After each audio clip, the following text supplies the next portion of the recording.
擋風玻璃突然間今朝早出現咗一個裂痕啊！希望唔係乜嘢大塞車嗰啲啦吓。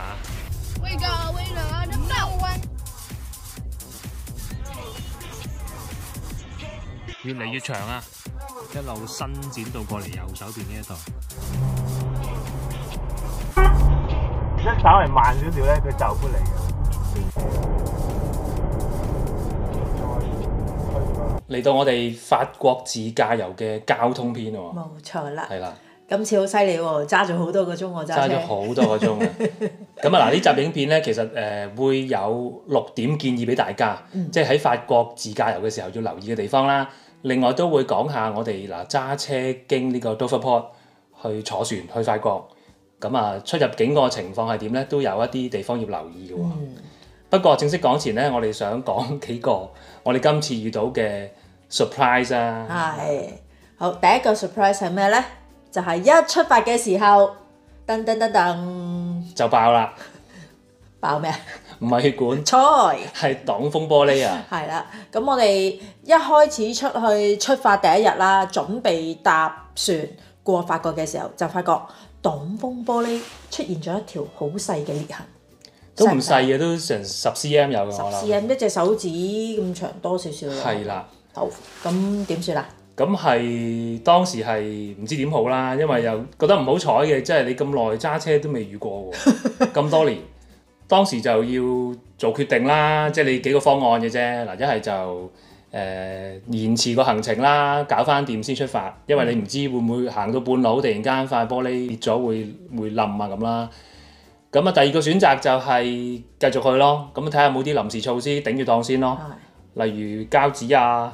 咩 AA 膠啊？有朋友教我哋。係。第三個選擇咧就係同保險公司約，睇下可唔可以喺法國嗰邊整啦。係啦，咁最終你做咩選擇？最終嘅選擇就係大家一齊傾出嚟嘅。即係我哋都係玩第一咯，係嘛？都係嘅，即係無謂掃興啊嘛！即係你準備上船㗎咯喎，同埋因為你嗰啲船飛啊、Airbnb 啊嗰啲全部都買晒嘅，全部 book 晒，咁變咗你一出發唔到，咁要改行程咧，就唔係淨係影響我哋自己，影響埋其他嘅團友。咁所以最終咧，我哋都諗住照出發。不過我哋都做咗一啲嘅準備嘅，就係過到法國嘅時候就聯絡翻保險公司啦。咁保險公司都俾咗啲建議我哋，就係話我哋都可以選擇喺法國整或者喺英國整。咁佢嘅建議都係話不如我哋留翻喺英國整。呢啲爆玻璃咧，爆到你架車揸唔到嘅機會其實好細。咁所以我哋最終選擇喺英國翻嚟嘅時候先至整。咁喺法國繼續行程啦，咁樣。嗱，除咗聯絡保險公司之外，我哋都做咗啲臨時措施嘅，真係走去超市買咗啲膠紙啦，買唔到嗰啲好粗嗰啲膠紙啊。文具鋪嗰啲咯，即係阿女愛嚟做勞作嗰啲係啦。咁啊，同埋一支 AA 膠咯。好，做完之後有冇用？做完之後咧，首先嗰條裂痕係更加明顯嘅，因為你知做 AA 膠咧就白白地嘅。係。咁啊，同埋嗰個膠紙嘅痕跡啦。咁啊，整完之後咧，好快就發覺嗰條裂痕咧係越嚟越長嘅。好似仲衰咗。係咪因為佢令到條裂痕再長啲就唔確定啦？但係心理上嘅安慰啦，呢一樣嘢都幫到手嘅。頭幾日佢都係一路變長嘅一條裂痕，咁啊去到行程嘅後半段就穩定咗啦。係啦。如果佢真係裂到成塊玻璃裂開咗，或者真係碎咗，甚至遮擋到你即係揸車嘅時候嗰個視線，咁咪 call roadside 咯。保險公司都係咁講。係啦。你去到法國嗰啲道路，你覺得同英國比有冇啲咩分別啊？有分別，呢個亦都係我第二個 surprise，就係法國佢普遍啲路嗰個路面質素係好過英國好多，好少見到爛路嘅，尤其是 highway 咧，基本上係路面好光滑、好穩定嘅，即係你唔會蹬下蹬下嘅。對比起咩啊 M25嗰啲真係 M25嗰啲嘣嘣嘣嘣嘣嘣咁，完全兩件事。架車有啲咩事啊？係啦，第二個驚喜咧都係即係路面之外咧，其實佢沿途嘅風景係好靚。係喎。因為咧，我哋即係比較過咧，就係佢嗰啲側邊嗰啲路咧係冇乜樹遮擋嘅，即係你個視野可以望得好闊嘅。但係英國嗰啲咧好多時都要整排樹喺側邊遮住你嘅遼闊嘅景色㗎噃。係啦，即係呢個都唔係好理解啊！你個感覺喺法國係首先佢佢都係平原多嘅，唔會話好多高山遮擋，即係啲暗斜咁樣樣。咁你係見到哇兩邊綠草如茵，有好多嗰啲油菜花田啊、黃色嗰啲係啊。咁啊啲草又綠又茂盛咁啦，好密嘅，好幼。好似冇 vis 咁樣嘅你咁望。總之成個感覺係你一路揸車行 highway 係好似睇緊一幅畫咁。但佢唔係淨係遊客區㗎，你真係沿途我哋行咁多個鐘，揸咁多個鐘車，普遍8-9成時間都係好靚嘅風景。佢會種啲鬱金香啊嗰啲，咁係咁啲路邊咁都已經有㗎啦喎。係啊，你係諗喎，佢啲路靚啦係咪？你行咗幾多錢啦？嗰啲收費道路。呢個就係我哋第3個 surprise 啊！即係去之前都知㗎啦，法國有啲公路係要收錢嘅。係。咁啊，但係估唔到我哋呢一個行程總共行咗10次呢一啲收費路段啦。最貴嗰段咧，哇！嘟完卡之後咧，真係滴汗㗎，幾多錢啊？記唔記得？17點幾歐嘛。17點幾歐一程，唔係，仲要嗰程係唔係淨係收嗰一個17點幾歐㗎喎？前後有啲幾歐咁樣收你㗎喎。我記得最貴嗰段就係我哋由 Tours 揸車上去巴黎嘅。同埋我哋係唔知收幾多錢㗎嘛？唔知㗎，入去嘅時候佢冇收費㗎，所以每一次都有驚喜㗎。成個行程我哋去咗9日啦，道路費嘅支出係總共幾多錢啊？67.5歐啊！哦，好，跟住講下我哋今次嘅路線啦。首先不如講下點解我哋搭船唔行呢一個 Eurotunnel 咧？係啦，因為平咯，主要係平。咁船係耐少少嘅，佢講就話個半鐘，但係最終好似係唔止個半鐘。最終我哋去嗰程咧，好似差唔多要2個幾鐘。係啦，咁就即係長咗少少，但係佢比 Eurotunnel 都平一橛嘅喎，我印象中。係，我諗平一半。不過其實好難講嘅，因為你唔同嘅時間咧，即係你出發個時間唔同，咁就個收費都會唔同。另外一樣嘢想講就係我哋出發前聽好多新聞就話 Dover Port 嗰度大塞車啦，要等10幾個鐘。係啊。咁所以我哋亦都係非常之審慎嘅人啊！我哋係提前1日去到 Dover 嗰度住嘅。其實點解咧？第一就係我哋都計過咧，我哋搭船係要朝早10點鐘船啊嘛。咁10點鐘船，佢仲要早1個鐘頭之前要去到，咁即係9點去到啦。咁我哋如果由屋企出發嘅話咧，最少要2個幾鐘車。咁啊變咗，如果真係直接揸到過去，再直接搭船嘅話咧，就朝早4點起身咯，要。係啦，就會好辛苦嘅。咁同埋第二個原因就係 Dover 有個 Dover Castle 嘅，嗰度係幾值得去睇嘅。咁啊，趁住呢個機會，不如我哋早一日出發，咁喺 Dover 嗰邊住一晚，就即係早一日去睇咗 Dover Castle。咁第二日就唔使咁早起身啦。咁都值得去嘅，同埋佢另外隔離有個White Cliff 懸崖邊咁咧，都係幾特別嘅風景啊。係啊。好，跟住講下我哋即係今次嘅路線啦，好簡單講啊嚇。由 Reading 揸車去 Dover 上船，跟住咧去到法國嗰邊，我哋停咗幾個站嘅，我哋總共住咗4間 Airbnb，咁啊4個點，然之後喺嗰個範圍度做玩啦。咁啊分別去咗Fee Camp，即係諾曼第地區，係沿岸嘅地方啦，海邊啦，食海鮮。係啦，第二個位咧就係 Mont Saint-Michel，主力都係去睇嗰個景點。係啦，好似喺一個海島裡面嘅一個城堡啦，聖米切爾山啦。嗰個係修道院係咪？係啦。修道院嚟嘅係，咁啊第3個位咧就係去Tours 或者魯瓦，即係羅亞河谷一帶啦。釀酒睇嗰啲酒，去酒莊啦，同埋睇城堡嘅。然之後最後咧就翻去 Paris 啊，咁啊4個位，咁其實個路線就係一個圈咁樣玩咯。最終喺 Paris 就揸翻車上去 Calais，即係上船嗰度啦，就再翻英國咁樣一個圈。我哋成個路線咧，總共揸咗幾耐嘅車，同埋揸咗幾遠路咧？揸咗30幾個鐘係嘛？係啦，嗱，我哋計過啦，我哋總共行咗1300個 miles 啊！入咗幾多錢油？入咗3次油，粗略估計油費支出就係270歐元到啦。因為你架車大啊嘛，我哋嗰啲朋友係我哋嘅油費一半左右嘅啫，佢哋揸 hybrid 唔同嘅。係啦，你都係有數計嘅，即係你譬如坐飛機去到再租車，咁你都有其他啲支出咯。咁啊係喎，你租車要租車支出，租車你都要俾油費。冇錯。咁所以就即係，我覺得咁樣玩都係慳到啲錢嘅。同埋會靈活啲咯。你真係揸住自己架車周圍去咁。仲有你買幾多嘢，全部扼晒上架車度，唔使拎。哇！呢下好爽，即係係你唔會諗話，哇！如果我買6支酒，我點拎啊？點樣塞落行李篋啊？咁即係如果你自己揸車咧，就唔需要考慮呢啲嘅。咁我覺得都幾爽。9日喺法國，計埋第一日喺 Dover 啦，10日嘅行程啦，我哋叫下。總共揸車係揸咗31個鐘啊！阿學媽都會揸車啦，幫手分擔一啲啦。頂住㗎咋真係。係啦，咁我佔多嘅，咁即係2個人攤分又會感覺 OK 啲嘅。係。咁你除翻開10日，即係每日3個零鐘咁咯。都 OK 嘅。係啊，可以接受嘅。OK 嘅。唯獨是回程嗰日就最金嘅，由 Paris 一路揸3個幾鐘去碼頭，去碼頭再坐船再揸翻嚟 Reading。2個幾鐘。係啦。嗰一日回程咧，總共係揸咗7個半鐘頭車啊！7個半鐘，我分擔咗個幾鐘㗎都。300幾 mile 其實。不過啲小姐今次冇乜投訴喎。佢哋係唔應該投訴嘅，佢坐緊自己屋企車，一上車除晒鞋，攞啲 cushion 啊出嚟，攞啲零食出嚟，係好 enjoy 喎佢哋。食飽佢哋咪瞓咯。完全係 enjoy 當係好似喺屋企咁樣冇分別㗎。係啊係啊。係我哋辛苦啫。佢哋咪得閒就攞部手機出嚟聽下歌啊，唱歌啊，邊嗌邊嘈咯，完全唔理司機嘅感受咯。咪食薯片咯，佢哋即係食到一車都係咯。係咯，咁開心嘅。係。而家就即刻講下我哋諗到嘅法國自駕遊6點嘅有用建議啦。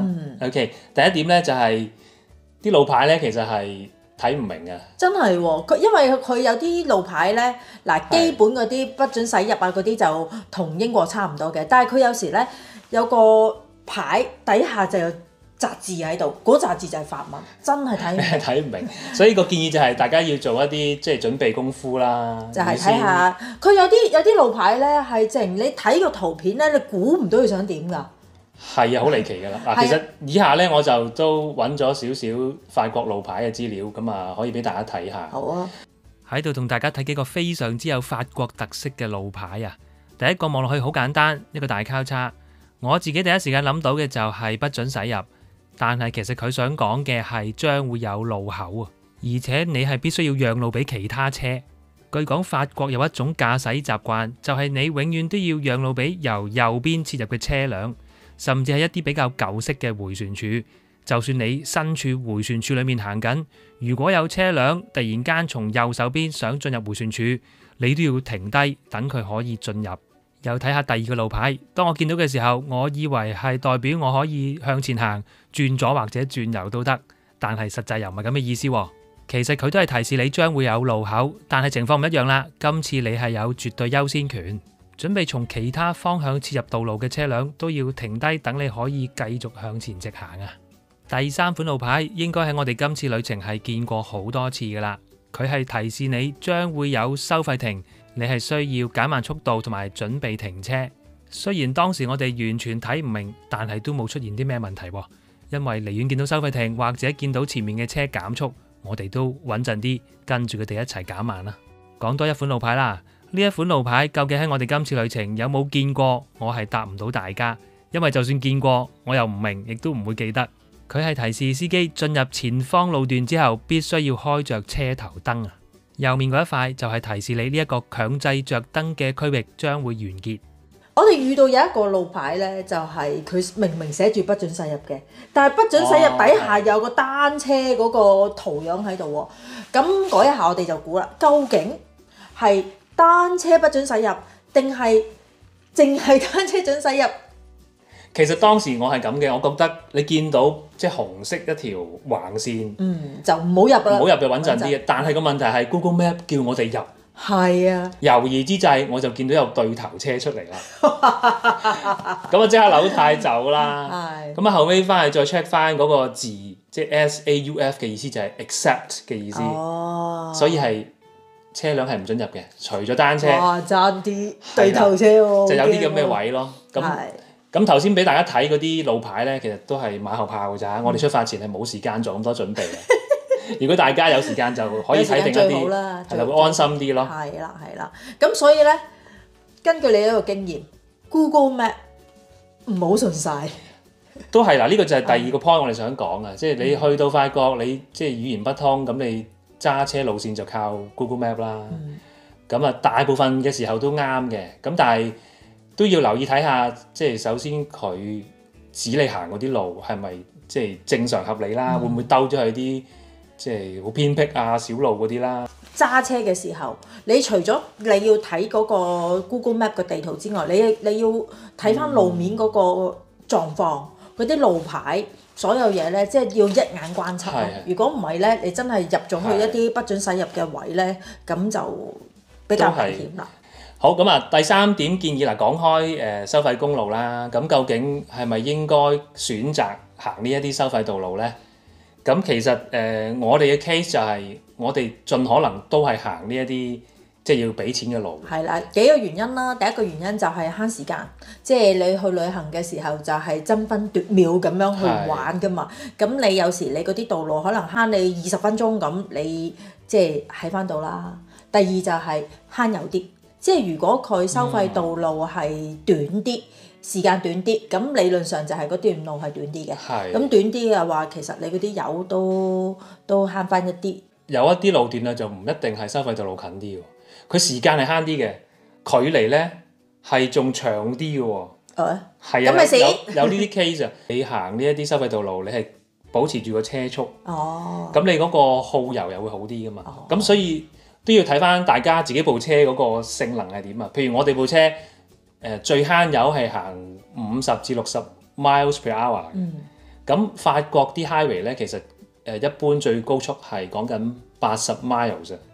咁我哋部車其實係嘥油嘅，行80 miles，但係咁啊慳時間咯。OK， 不過法國係用 km per hour 嘅喎，同香港一樣嘅喎。咁點換算啊？呢個都係我哋嘅第4點建議啦。大家即係其實。個建議就係大家有啲心理預備咯。咁啊有幾個數字，我成日見到喺個車嗰個顯示屏嗰度咧，我係好拗頭嘅。18啦、31啦、43、55、68。我哋架車咧係自己做咗轉換噶嘛。如果你架車冇呢啲，你要自己喺腦裡面計埋呢啲數，你咪仲死火。但係你控制嘅時候係有啲難咯。即係佢唔係搭正50、60咁咧，喺啲中間位。不過我覺得速度唔緊要，最難係咩咧？就係我哋嗰架右軚車，就喺法國咧，就係叫做右上左落。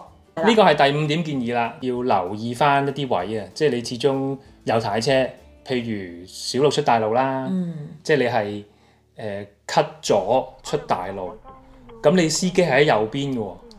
我記得有一啲位係我係冇辦法睇到嘅，即係要靠我側邊嗰個乘客咧幫手睇咯。因為你架車側地係真係睇唔到點樣即係出嗰個位。嗰啲位可能你要揾人幫，或者真係好小心咯。即係睇清睇楚係冇車你先好扭出去。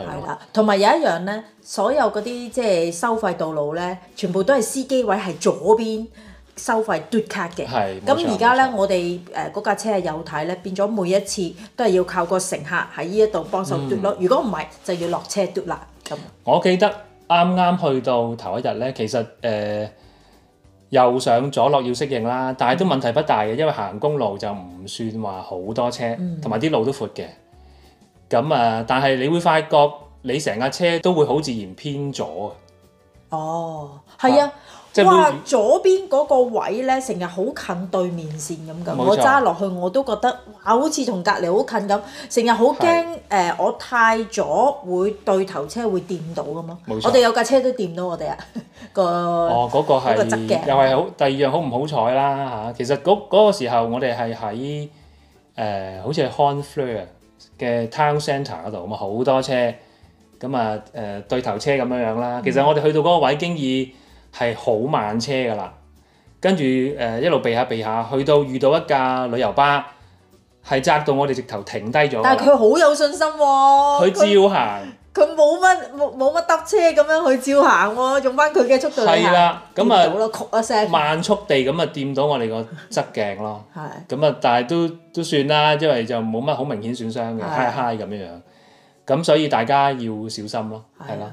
第6點建議啦，就係大家要留意法國嘅 driving style 都係好進取嘅嚇。嗱，初我以為法國人即係你知食餐飯咧都要2個鐘咁樣，我以為佢哋係慢活噶嘛，點不知佢哋喺餐廳嘅生活態度同駕駛嘅生活態度係完全相反。食嘢慢活，揸車急躁。你行 highway 嘅時候咧，如果你係行快線嗰度咧，佢係會啄住你尾之餘，原來佢會不斷打個左燈。係左燈嘅意思咧就係你快啲讓開，係盡快讓開，就算你隔離有車喺度，你都要超速地超過隔離嗰架車，而行翻條中線俾佢超速。即係嗱，係啦，你覺得啱。即係個問題係你超緊車，中線嗰架車可能就咁啱喺你嘅右邊。咁你唯一係點啊？你一係就超速，快啲可以翻中線。係好急㗎佢哋係啊，所以咧我發覺去到巴黎揸車咧，哇真係痛苦，又啲線又亂晒龍啦，即係成個地下滑到花哩碌嘅，跟住啲人咧係好急嘅，即係你睇咗少少你個紅綠燈啦，基本上你個黃燈就要準備踩咗去㗎啦，唔係啊係要踩咗去添啊，準備佢哋都 boot 你㗎，係啦，咁啊所以就喺巴黎，如果真係淨係玩巴黎嘅咧，我建議唔好揸車，真係好大壓力。如果喺巴黎揸車嘅話，又多車又窄啲路又急趕。係啊，我哋其實都係全日喺巴黎玩嗰日都係搭地鐵同埋搭巴士嘅，但係出入嗰兩程就係揸車入去咯，咁都遇到一啲困難，尤其係夜晚黑嘅時候，有啲位係唔同英國嘅，譬如佢綠公仔有人過緊馬路，如果你係轉右，即係轉彎，你又可以行喎，其實係啊，冇人咪可以行，係冇人可以行喎，我唔夠膽啊，係啊，嗰啲位咪有啲猶豫咯，係啊，當俾人 boot 嘅時候，佢 boot 我，咁我咪行咯。最後呢個部分就想講下喺 Dover Port 上船啦，去程同回程有啲咩要留意啊？係。咁啊，先講下個時間啦。時間一定要早到，早幾多度咧？1個鐘都。佢建議係1個鐘嘅，最遲。1個鐘其實唔係好夠喎，因為點解咧？你買嗰班船嘅時間咧，其實你可以早2個鐘或者遲2個鐘先上船嘅。變咗某啲票啫，某啲票係容許你咁做嘅 ，flexible 嗰啲。咁所以咧，其實即係話有一啲人唔係買你嗰個時間，但係喺你嗰個時間上船。咁如果佢上滿咗班船咧，你就上唔到噶啦。咁我哋嘅朋友咧有啲驚嚇咯，就係大家一齊，我哋3架車一齊去到，咁佢就即係一路排，其實大家一路排嘅。咁結果咧，我哋上到船，佢就俾人截住咗，要佢搭下一班船。不過最終因為到上晒之後啦，佢就喺貨車位嗰度咧就有少少嘅空位，佢就啱啱好可以跟得切咯。咁但係我另外一個朋友咧，佢由法國翻嚟咧，佢就又係早大約1個鐘頭左右去到碼頭，不過佢就上唔到船。其實我覺得佢哋嗰個關卡嗰個 control 真係唔係太好嘅，因為我哋去程咧其實係提早咗個半鐘去到，仲要係唔多車嗰日，即係唔係話好長車龍要等10幾個鐘嗰啲，去到經已望到嗰個閘口喺100零米外咁啦，係好緩慢嘅，排晒有7、8行喺度，係唔喐嘅。咁早個半鐘噶咯喎，仲要唔塞車喎，唔多車喎，咁都上唔到船，咁就難以理解咯。係啊，咁所以就即係我覺得啦，早到就盡量早啦。咁啊，講埋即係出入境個手續啦。其實去程咧就上船之前，你係要經過2個 counter。第一個就係法國嘅 passport control。跟住就係船公司就會俾飛你啦，俾個牌你掛喺車頭嗰度啦。同我嗰陣時翻香港一樣啦，即係你離境嗰下咧，你唔覺得有英國嘅passport control？係喎。咁佢究竟有冇記錄低你幾時離境嘅咧？呢個都係疑問。我覺得佢可能未必睇，不過咧，因為翻嚟嘅時候咧就多一重啦，就多翻英國嗰個，就有3個 counter 嘅。咁法國無論你入境出境佢都會抌印嘅，英國就冇噶啦。咁啊〜同埋佢都會過咗英國嗰個 counter 之後咧，要行一個好似少少嘅倉庫咁嘅喎。哦，嗰個倉庫咧原來係會截住你嘅喎，會查車嘅喎。有機會查車，叫你停低，跟住開車俾佢睇。係啊，我哋嘅朋友就中咗啦，直頭話叫你開埋袋咁樣個，跟住佢個行李箱好難開啊，跟住搞咗好耐都開唔到，最終走啦咁咯。咁啊，大家留意翻啦嚇。咁我哋就冇呢啲咁嘅經歷啦。唔應該帶入境嗰啲就唔好帶啦。係啦，冇錯啦。咁另外咧就係船公司嗰度咧，你去即係你第一程走嘅時候咧，佢會俾張 ticket 你㗎。原來嗰張 ticket 咧。大家睇清楚，佢會有埋回程個 ticket 㗎，咁所以咧就你最好就係 keep 住佢，唔好抌。咁啊回程嘅時候咧，你都要 show 翻嗰張 ticket 出嚟嘅。喺巴黎嘅時候咧，我哋冇揸車㗎喎，就係搭公共交通㗎，係咪？不如介紹下我哋即係點樣玩法咧？巴黎市內就真係避免自己揸車啦，首先嚇又多車又難揸。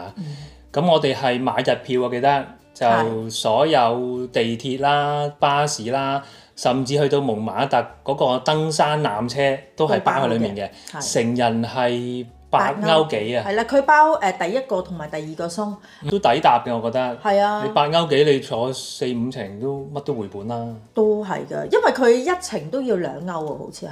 係啦，不過我哋有一個經歷喎，就係最近法國又罷工啦。係。咁我哋開頭就係都擔心上船嘅時候，因為罷工要大排長龍，咁我哋出發冇影響喎。但係去到市內遊嘅時候，去到巴黎咧點樣啊？咁去到巴黎又好彩喎，即係冇話見到啲好震撼嘅場面啦嚇，唔會話大型遊行啊！即係聽聞又話咧，嗰啲垃圾工人罷工，跟住冇人倒垃圾㗎嘛。係冇乜呢啲情況。咁咪冇喎，幾乾淨啊都唔知。係啊，我諗佢即係清理翻好啦。即係玩幾日罷幾日就算啦。個市面都正常嘅，咁但係估唔到最後我哋都受到呢個罷工嘅少少影響啊。係點樣咧？就係我記得去完鐵塔嘅，跟住就坐巴士，準備食晚餐。係啦，去翻聖母院嗰邊嘅。